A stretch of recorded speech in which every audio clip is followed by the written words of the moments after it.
ang gagawin natin for today's video is deodorant, Acapulco deodorant. First step ang gagawin natin eh, pagsasama-samahin natin yung mga dried ingredients. First is yung cornstarch, 10 gram.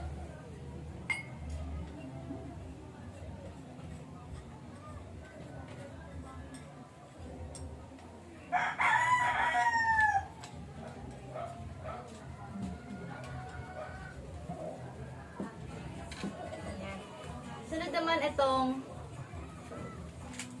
zinc oxide.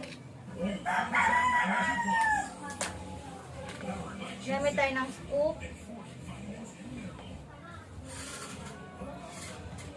1/2 teaspoon.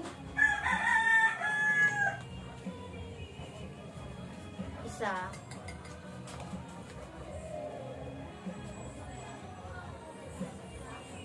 Dalawang scoop.